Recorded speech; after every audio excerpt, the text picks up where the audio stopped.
Hello students, welcome to online class. मैं सुखवंत सिंह। ਆਪਾਂ ਕਰ ਰਹੇ ਹਾਂ ਪਲੱਸ 2 ਦਾ ਪੰਜਾਬੀ ਸਾਹਿਤ।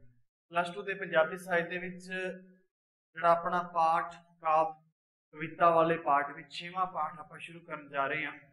ਡਾਕਟਰ ਹਰੀਭਜਨ ਸਿੰਘ ਦਾ ਜਿਹੜਾ ਪਾਠ ਹੈ, ਇਸ ਤੋਂ ਪਹਿਲਾਂ ਆਪਣੇ 5 ਪਾਠ ਪੂਰੇ ਹੋ ਗਏ ਹਨ।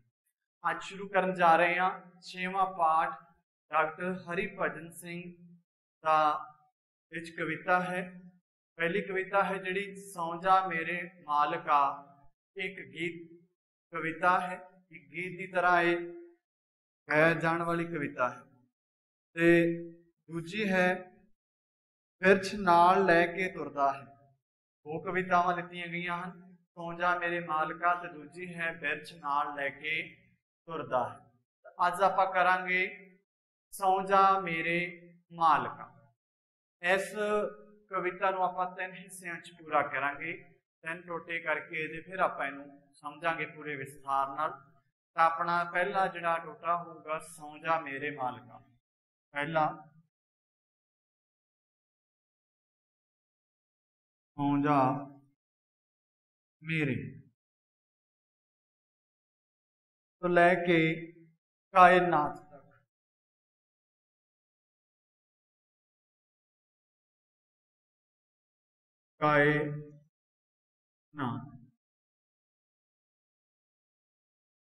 कायनात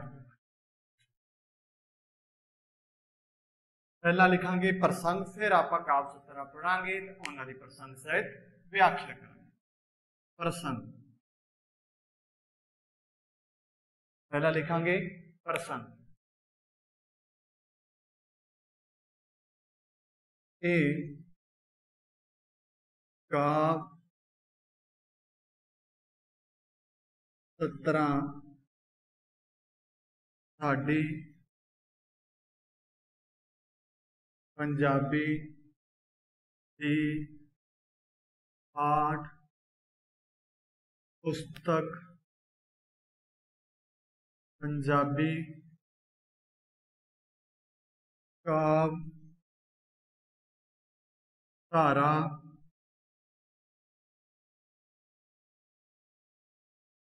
धारा भाग दूजा काव्य संग्रह विच दर्ज डॉक्टर हरिभजन सिंह की रचना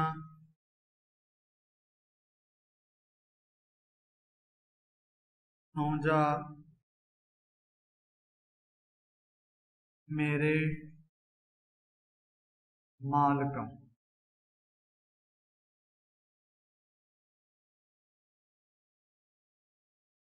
सौ जा मेरे मालिका कोमा इसनूं भी सिंगल इनवाइटेड कोमे अवतारा भी सिंगल इनवाइटेड कोमे दे विच।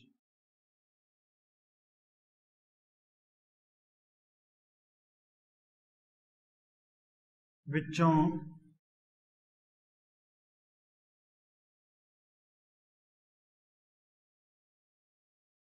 लईयां गईयां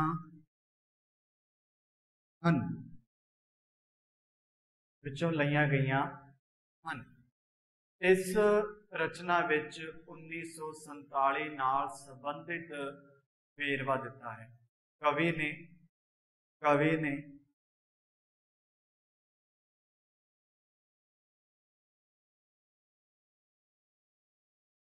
इस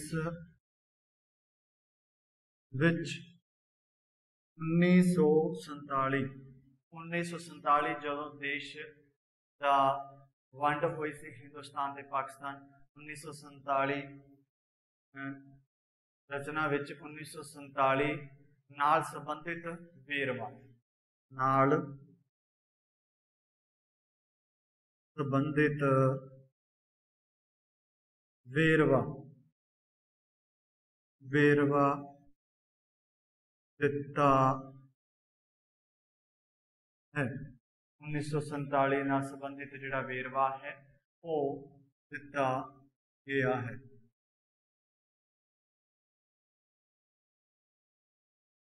ये सी अपना प्रश्न। हुण पढ़ते हाँ काव्य सतरा, फिर करांगे आपां व्याख्या।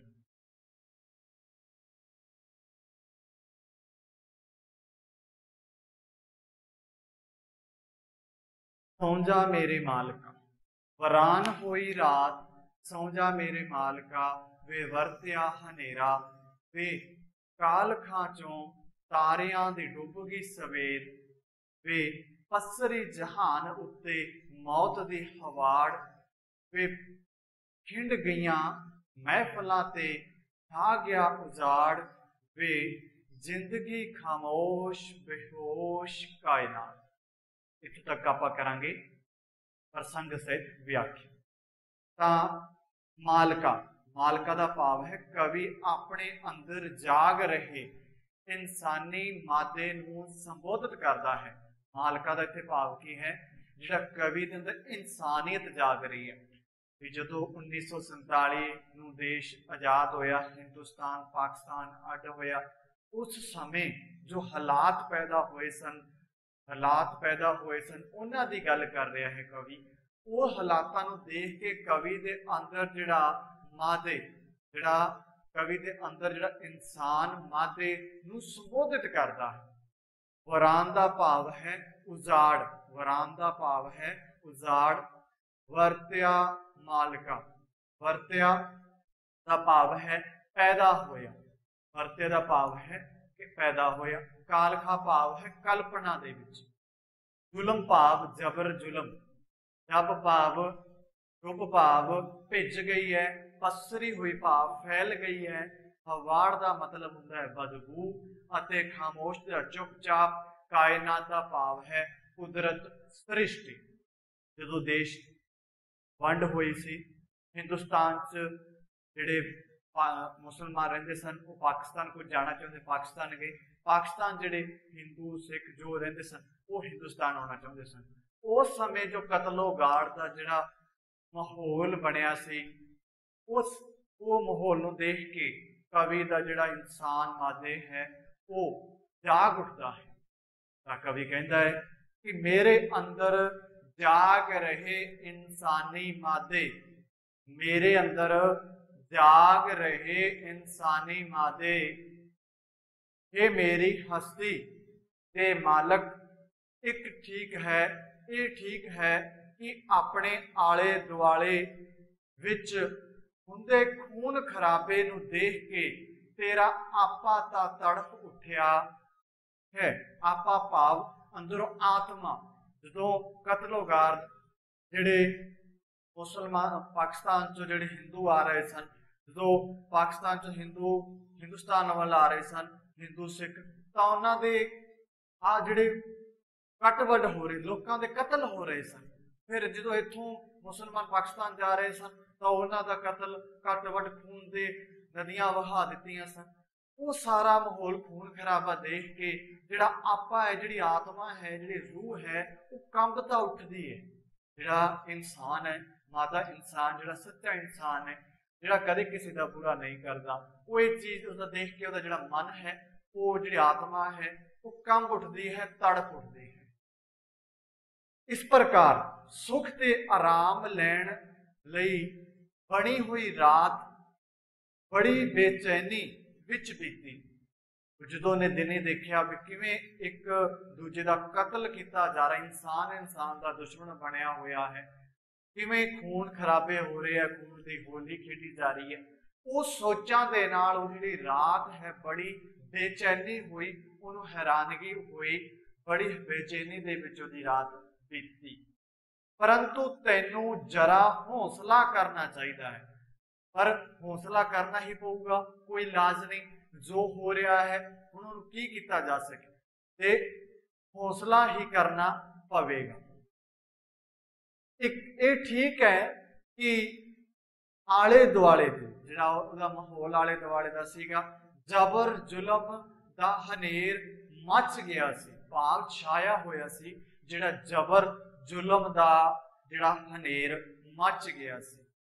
तारियां भरी सवेर अज जबर जुलम दियां कालखां विच डुब गई सी, भाव कल्पनावां दे विच डुब गई सी। आले दुआले मौतां होण करके संसार विच मुर्दियां दी हवाड़ फैल रही सी। हुण देखो, जदों लोकां दा कतल कर दिता गया, उन्हां नूं कोई संभालण वाला नहीं सी, उन्हां दी लाशां उत्थे पईयां रहियां। जिहड़े मुर्दा सी उन्हां नूं कोई संभालण वाला, लाशां दी हवाड़ पा बदबू, वो जिहड़ी बदबू हवाड़ फैल गई संसार दे विच। ये हवाड़ दा भाव भी जिहड़ी वो कतलोगार दी सारी गल संसार च फैल गई भी किस तरह जदों हिंदुस्तान ते पाकिस्तान अड होए तां ओहदे किवें खून दी किवें कतलोगार होया, खून खराबा होया। एक पासे कोई खुशी भरी महफिल, किसी पासे भी कोई खुशी भरी महफिल दिखाई नहीं दे रही। जिथे पहला खुशी दी महफिल लगदियां सन, हुण उत्थे कोई खुशी दी महफिल नहीं दिखाई दे रही। उत्थे हुण तां हर पासे उजाड़ ही दिखाई दे रहा, भाव सुनसान, लोकां नूं मार दिता गया, जिहड़े वसदे घर लोग छड्ड के चले गए, जिहड़े कि जिउंदे सी उन्हां नूं मार दिता गया। इस तरह का माहौल बन गया। तां जिहड़े वसदे जिहड़ा हर पासे उजड़िया दिखाई दे, उजाड़ा ही दिखाई दे रहा। जिंदगी का किते ना निशान भी नहीं दिसदा सी भी इत्थे कोई जिंदगी सी, इत्थे कोई जिउंदे जागदे कोई लोग रहिंदे सी, कोई निशानी नहीं सी दिखदी। जिवें खामोश ही हो गई होवे ते इस संसार, इस सारे वातावरण विच समुची कायनात बेहोश होई दिसदी सी। इस तरह लगदा सी भी जिहड़ी सारी कायनात है, ये सारा जिहड़ी कुदरत है, ये सृष्टि है, शांत हो गई है, बेहोश हो गई है, कोई सुरत नहीं, बेहोश होए पे, किसी पासे कोई शोर शराबा नहीं, बिल्कुल शांत चुप्पी छाई हुई सी। पहली व्याख्या सी, सौ जा मेरे मालका वरान हुई रात, सौ जा मेरे मालका वे वरत्या हनेरा, वे कालखां च तारियां दी डुब गई सवेर वे, पसरी जहान उत्ते मौत दी हवाड़ वे, हिंड गईयां महफिलां ते छा गया उजाड़ वे, जिंदगी खामोश बेहोश कायनात। तो कवि कहता है कि कवि दे अंदर जिहड़े जाग रहे इंसानी माद, हे मेरी हस्ती दे मालक, ये ठीक है कि जो आले दुआले खून खराबा हो रहा है, इसनूं देख के तेरा आपा तड़प उठिया होवेगा।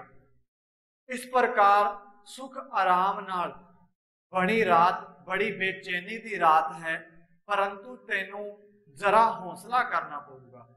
जो हो गया, जो पाना वरत गया, उन्होंने कोई मोड़ नहीं सकता, पर हौसला करना पड़ेगा। ये ठीक है कि तेरे आले दुआले जबर जुलम दा हनेर मच गया है, तारियां भरी सवेर जबर जुलम दियां हवा, जबर जुलम दियां कालखां विच डुब गई है, जिहड़ी कल्पनावां दे विच डुब गई है।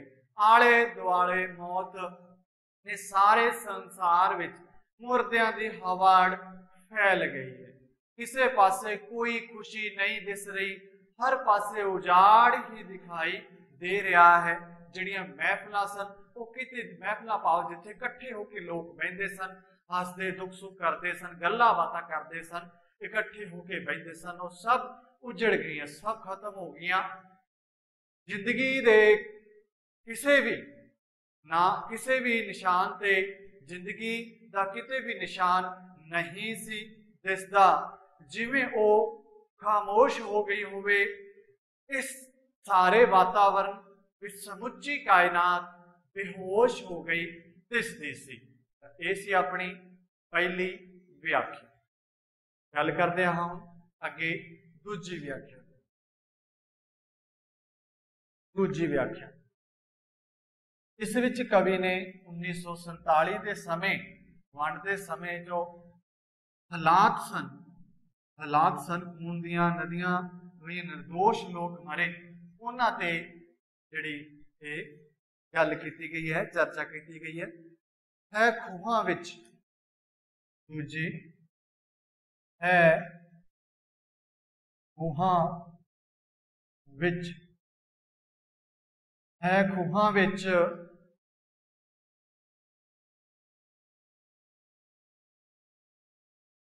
ਲੋਹ ਇਸਪਾਤ,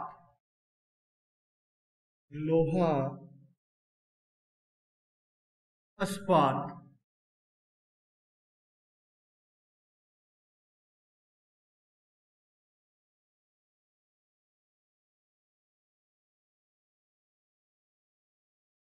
है, खूहां विच आदमी दी जागदी सड़ांग ते सो गई, ते सो गए ने आदमी तो सखने गवान। जे वे मीत ने मुआते ते गम है जमीन, वे सीनिया च सुन दो वेल खून दे संगीन। वेला हो के सो गया है लो इस्पात, वेला हो के सो गया ते लो इस्पात। तां सड़ान दा भाव हुंदा है, अर्थ है बदबू, मुआतों भाव है अग, गम भाव बेहोश, संगीन भाव बंदूक अगे जिहड़ी लोहे की छुरी लगी होंदी है, जिहड़ी बंदूक के अगे लोहे की छुरी लगी होंदी है, उसनूं की कहा जाता है? संगीन। इस्पात भाव फौलाद दे हथियार, सुन भाव शांत एकांत थां, सीनिया भाव शरीर विच। तां व्याख्या कवि कहता है कि जिहड़ी मेरे अंदर तड़फ, जिहड़ी मेरे अंदर तड़फ उठे इंसानी मादे लई ये ठीक है। ये कहता है मेरे अंदर इंसानी मादे लई तड़फ उठना ये ठीक है। आले दुआले खून दी होली खेडी गई है, क्योंकि उसके आले दुआले खून दी होली खेडी गई है। खूहां विचों बदबू आ रही है, क्यों आ रही है? क्योंकि लोकां नूं मार के वढ के खूहां विच सुट दिता गया है। अज साडे गवांढ विच वसदे दूजे धर्म दे सारे लोग फिरकू जनूनियां तो डरदे निकल चुके हैं कि उन्होंने अपने फिरकू तो जिहड़े उन्हां नूं कट्टण वड्डण मारन ते जिहड़े तुले हुए सन, उन्हां तो डर के निकल चुके हैं, उत्थों भज गए हैं। अग दे लंबू गवांढियां घरां नूं साड़न मगरों शीत हो चुके हैं, भाव ठंडे हो गए हैं। जिहड़े साडे गवांढ च होर धर्म के लोग रहिंदे सी, उन्हां दे अग नूं साड़ दिता गया, घरां नूं लांबू ला दिता गया, साड़ दिता गया। हुण वो सड़ के सुआह हो के शांत हो गए, ठंडे हो गए हैं। हुण साड़न मगरों वो शीत हो चुके हैं, जमीन बेहोश हो चुकी है। जिहड़े किसी नूं कुछ नहीं पता, कोई नहीं देख रहा, कोई उहदा विरोध नहीं कर रहा। फिरकू जनूनियां ने जिहड़े शिकार बने लोकां नूं ते सीनियां विच जिहड़ी संगीन भाव बंदूक दे अगे लगी लोहे दी छुरी नूं, संगीन ते लोहे लहू दोवें ही ठंडे हन। एक तां जिहड़े फिरकू जनूनियां दे लोग शिकार बने सन, उन्हां फिरकुआं दी बंदूक दी नोक ते उन्हां दा जिहड़ा खून है वो भी हुण दोने की हो गए? ठंडे हो गए हैं। अते लोहे ते फौलाद दे हथियार कतलेआम मचाउण मगरों वेले हो के सो गए हैं। भी उन्होंने जो अपना काम करना सी वो कर दिता, जिन्हां लोकां नूं उन्होंने मारना सी, जो उन्होंने अत्याचार करने से वो सब करके शांत होके टिक गए हैं, जिहड़े फिरकू स्वभाव वाले सन।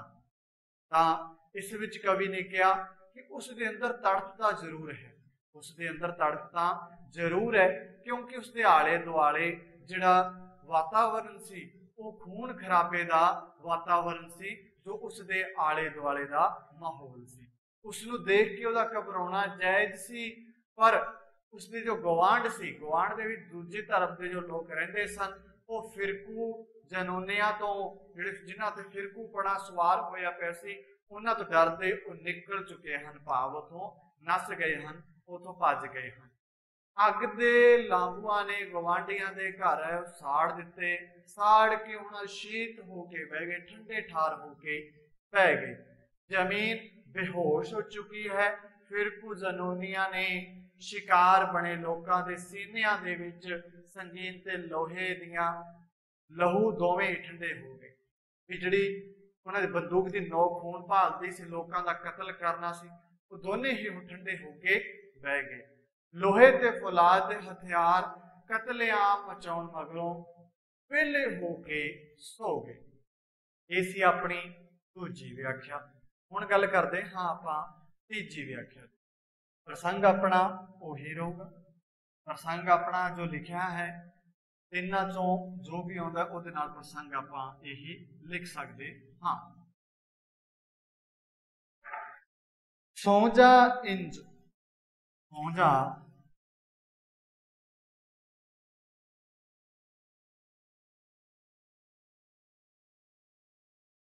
सौ जा इंज तो लेके वरान हुई रात, वरान हुई रात तक। सौंजा सौंजा इंज अखियां चों अखियां ना केर, सितारियां दी सदा नहीं डूबनी सवेर, सितारियां दी सदा नहीं डूबनी सवेर। हमेशा नहीं कुदना मनुख ने जनून, हमेशा नहीं डुलना जमीन उत्ते खून, हमेशा न वरान हुई अज वांग रात, सौ जा मेरे मालका वरान हुई रात, सौ जा मेरे मालका वरान हुई रात। इस विच कवि कहता है कि मनुख दे आले दुआले विच खेडी जा रही खून दी होली। कवि कहता है, कवि कहता है कि मनुख दे आले दुआले खेडी जा रही खून दी होली,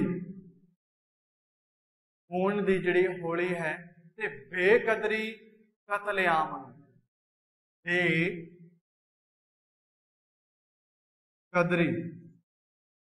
बेकदरी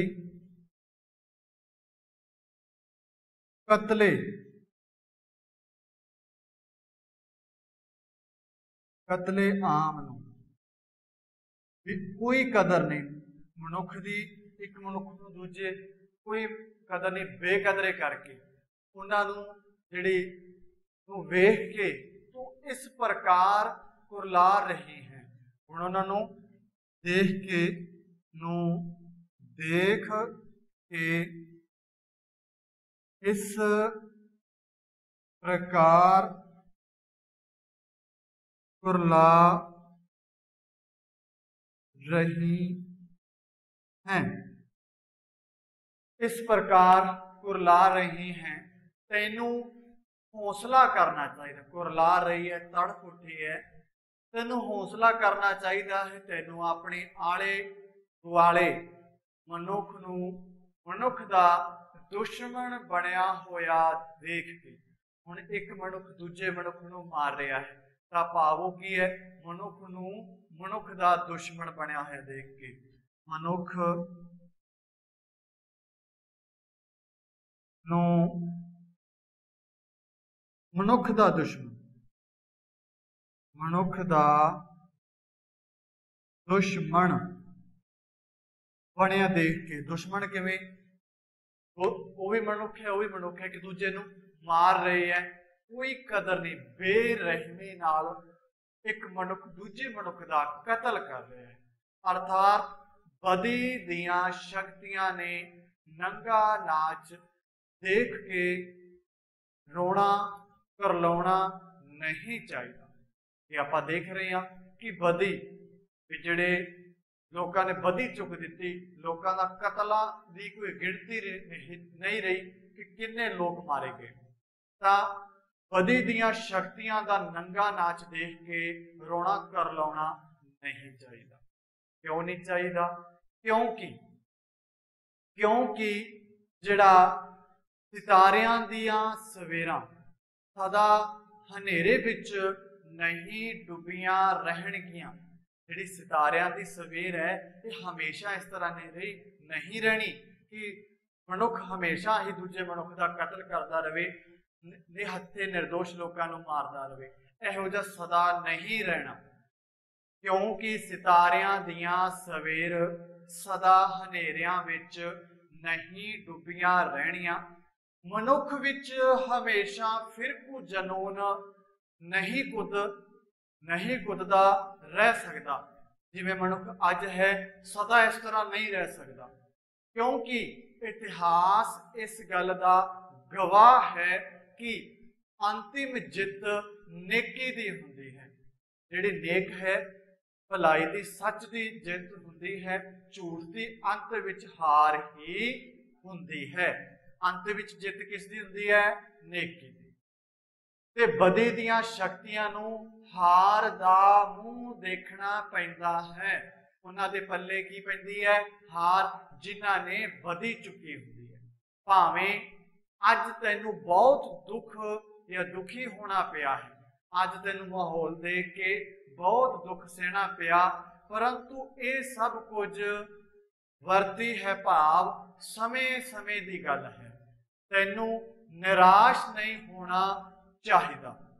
अंत विच सच्चाई की ही जित हुंदी है। अंत विच सच्चाई की ही जित हुंदी है। तो इसी तीजी व्याख्या जिस विच कवि ने दस्या कि अपने आले दुआले दे विच खेडी जा रही खून की होली बेकदरी कतलेआम नूं देखदे हुए इस प्रकार क्यों कुरला रहा है? तैनूं हौसला करना चाहिए। कुरला उठिया है, पर वो कवि समझाउंदा अपने मन नूं तू हौसला कर।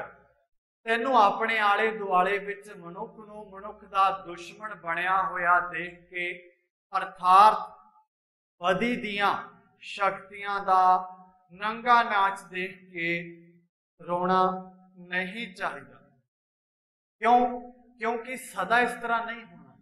सदा तारियां दी सवेर च हनेरा नहीं हुंदा, हनेरे च डुबियां नहीं रहणगियां। मनुख विच हमेशा फिरकू जनून नहीं कुद सकता। जो जनून उहदे अज सिर ते कुद रहा है ये हमेशा नहीं कुद सकता, क्योंकि इतिहास गवाह है। इस चीज की आप पुराने समय तो लैके अज तक जी आप गल करिए तो हमेशा ही अंतिम जित नेकी की हुई है। ते बदी नूं हार दा मूंह, बदी दी हार हुई है, उन्होंने हार दा ही मूंह देखना पिया है। भावें अज तैनूं बहुत दुख सहना पिया, परंतु ये सब कुछ वक्ती है। वक्त समय समय की गल है। जो वक्त जिमें भाणा लिखिया है, तैनूं निराश नहीं होना चाहिए। अते सच्चाई का अंत विच सच्चाई की ही जित हुंदी है। ये सी अपनी प्रसंग सहित व्याख्या। हुण गल करते हाँ इहदे सार। प्रश्न बनता है, सौं जा मेरे मालका।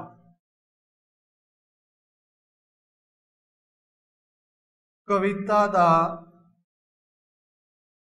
छार,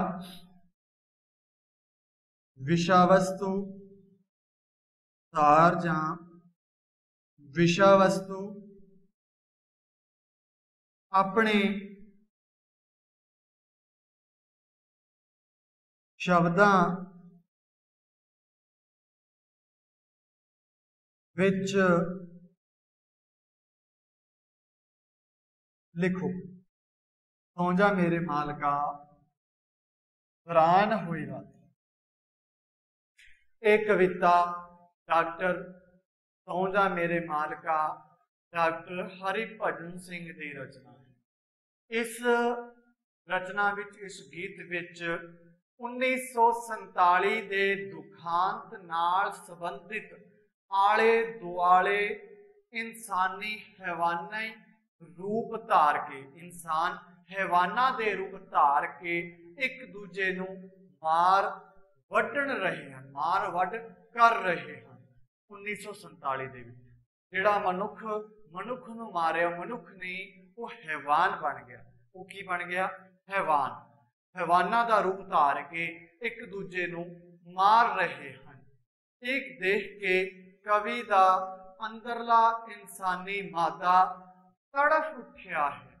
जिहड़ा माहौल देख के, कतलो गारत देख के, इंसान दा दुश्मन बनिया देख के जिहड़ा कवि है, उहदा इंसानी मादा है, वो तड़फ उठिया है भी क्यों हो रहा है, इंसान नू मार रहा है।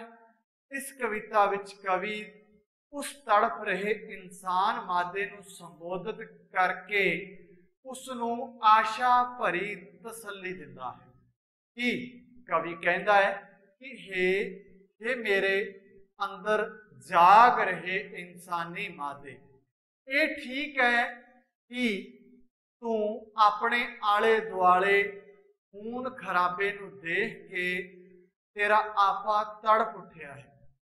ये गल ठीक है, तेरा तड़पना ठीक है, क्योंकि तेरे आले दुआले माहौल दे विच की है, खून दी होली खेडी जा रही है, खून खराबा हो रहा है। इस प्रकार आले दुआले दा जिहड़ा तेरा, इस प्रकार तेनू सुख ते आराम लई रात बड़ी बेचैनी विच बीती है। भी जिहड़ा तू सुख ते आराम करना सी, ओहदे थां ते तेरी जिहड़ी रात है वो बेचैनी विच बीती है। परंतु तेनू जरा हौसला करना चाहिए है। ठीक है, आले दुआले जबर जुलम हनेर मच गया है, तारियां भरी सवेर अज जबर जुलम दियां कालखां भाव कल्पना दे विच डुब गई है। आले दुआले दे जिहड़े लोकां ने, आले दुआले मौतां होण करके सारे संसार विच मुर्दियां दी हवाड़ फैल गई है। हर पासे उजाड़ पिया दिखाई दिंदा है, हर पासे उजाड़ ही उजाड़ नजर आ रहा है। कवि कहता है कि हे जाग रहे इंसानी मादे, इतिहास इस गल का गवाह है, इतिहास इस गल का गवाह है कि जित हमेशा नेकी दी हुई है, अंतिम जित हमेशा नेकी दी हुई है। बदी नू हार दा मुंह देखना पिया है। जो अज मनुख दे दिमाग ते फिरकूपना सवार है, वो सदा नहीं कुदना, वो सदा नहीं कुद सकता। परंतु ये कुछ वक्ती है, ये कुछ समय समय की गल है, कोई हालात ही इहो जिहे हन। तैनू आशावादी रहना चाहिए, तैनू उम्मीद होनी चाहिए है कि कदे तां चंगा दिन आऊगा जदों मनुख की कदर होगी। आशा होनी चाहिए है ते नेकी दी अंतिम रूप विच जित विच विश्वास रखना चाहिए है। तैनू ये विश्वास होना चाहिए है कि अंतिम जित नेकी दी ही होगी, बदी दी नहीं, नेकी दी ही होगी। ये तेरे आस होनी चाहिए है। तो ये सी अपना साथ। हुण गल करते हाँ आपां केंद्री भाव। प्रश्न है, सौंजा सौंजा मेरे मालका, कविता दा केंद्री भाव। भाव लिखो। पहला आपां गल कीती सी सार दी, हुण आपां गल कर रहे हैं केंद्री भाव। सौंजा मेरे मालका जिहड़ा गीत है, ये एक तरह का गीत है, गीत रूपी कविता है। ये डॉक्टर हरिभजन सिंह की लिखी हुई रचना है।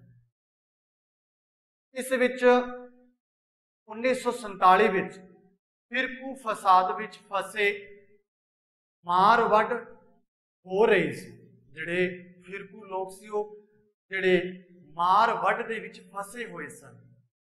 हर पासे मौतां ही मौतां हो रही सन। जिधर भी देखिए मौत ही मौत।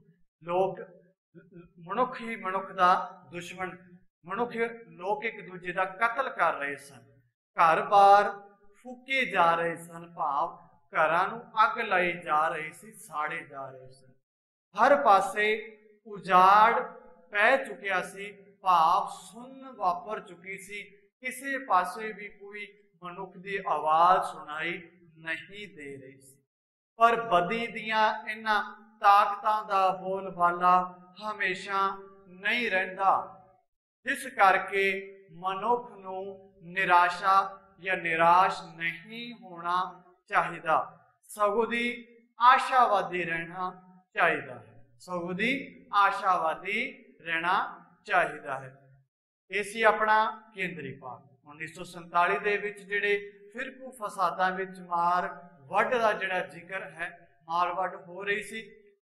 मार वड होण नाल लोकां दा जिवें मौत हो रही है, जिधर भी निगाह जावे मौत ही लोकां दी मौतां नाल, लाशां नाल वेड़े भरे हुए है। घर बार जिहड़े फूके जा रहे हैं, जिहड़े दूजे धर्मां दे लोग सी उन्हां दे घर बार फूके जा रहे सन। हुण जदों घर बार फूकते लोग मार दिते तां उजाड़ छाणा ही सी। चारे पासे उजाड़ ही, हर पासे उजाड़ ही उजाड़ नजर आ रहा सी। ये बदी का कारण सी। पर कवि कहता है, अपने मन को समझाता है कि बदी हमेशा नहीं बनी रह सकती, बदी की एक दिन हार होती है। इतिहास गवाह है कि जित हमेशा नेकी दी ही होंदी है, बदी नूं हार दा मुंह देखना पैंदा है। इसलिए सानू निराश नहीं होना चाहिए, सानू आशावादी होना चाहिए है, आशावादी रहना चाहिए है। जे आपां नूं आश होगी, आस होगी, तो अपना जिहड़ी आशावां पूरियां भी होणगियां। तां इह सी 6वें पाठ डॉक्टर हरिभजन सिंह दी कविता सौ जा मेरे मालका दी। आपां पहला कविता दी प्रसंग व्याख्या की, प्रसंग सहित व्याख्या ते चर्चा की, फिर आपां सार अते केंद्री भाव ते चर्चा की। एक कविता अपनी पूरी हुंदी है। अगली वीडियो दे विच आपां दूजी कविता लेके आवांगे। उन्ने समय दे विच तुसीं इहनूं ध्यान नाल सुनना, नोट करना। धन्यवाद।